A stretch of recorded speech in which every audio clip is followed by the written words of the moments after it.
Every 7 minutes, an infant or toddler is removed from a home due to alleged abuse or neglect.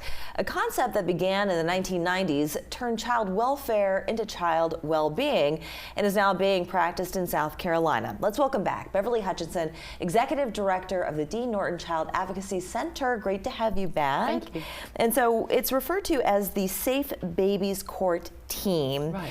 And it's important to get those children between the ages of infancy to 3. Why is that age range so critical? There is so much brain development that happens in 0 to 3, and every time a child is removed from their home, it interrupts that positive brain development.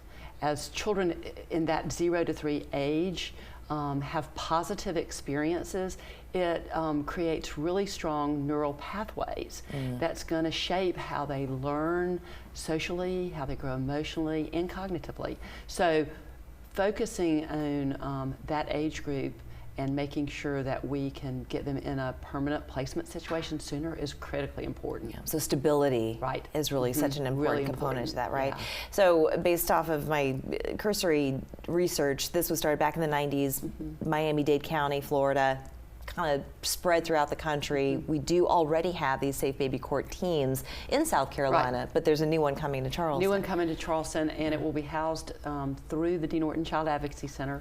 We are pleased to be part of that site leadership team. Yeah. We will actually have a staff person who will be the community coordinator and will work very closely with our community partners. You know, partnerships we already have because of our work as a Children's Advocacy Center. Sure. She'll have those partnerships, she or he. We're still hiring that position. Yeah. We'll work with those partners to focus on this particular age group and services and interventions for them. So how does it work exactly? because when you're talking about family court and things like that, but you're talking about the well-being of a child and that stability. So how does it work exactly? Yeah, sure. As you said, children in this age group are removed from the home at an alarmingly high rate. Yeah. In our community, half the children who are involved with social services are 0 to 6, and that 0 to 3 is a really at-risk age group. So the way Safe Babies Court works is it engages a leadership team, one of which needs to be a family court judge, because that's where that's sort of the home base for a lot of these activities. More frequent case reviews.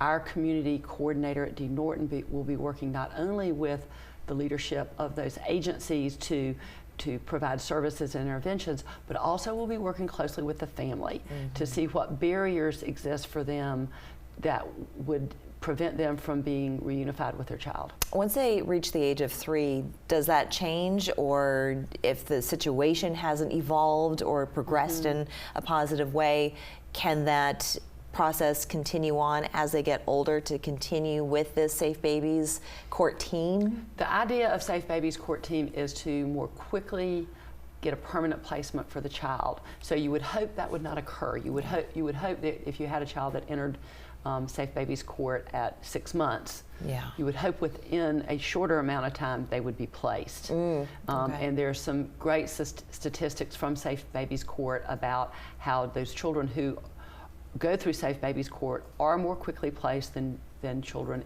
in communities where there's not a Safe Babies Court. Really? And the likelihood of them being re-abused within 12 months is very, very small for the kids who go through this program. So that's interesting. There's some pretty good early statistics that are showing us that this really does make an impact for these young kids.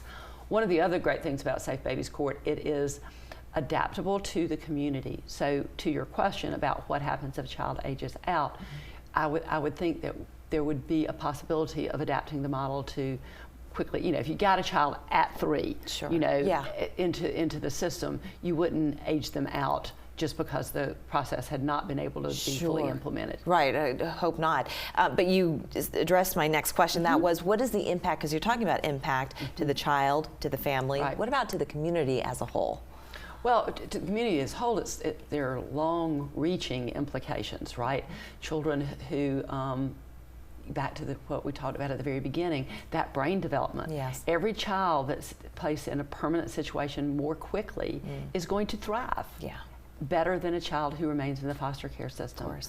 So why is it good for our community? Because it's good for kids. Absolutely. Perfect. Thank you so much, Beverly. You're Great to welcome. have you with us. Thank you for having me. We're back after this.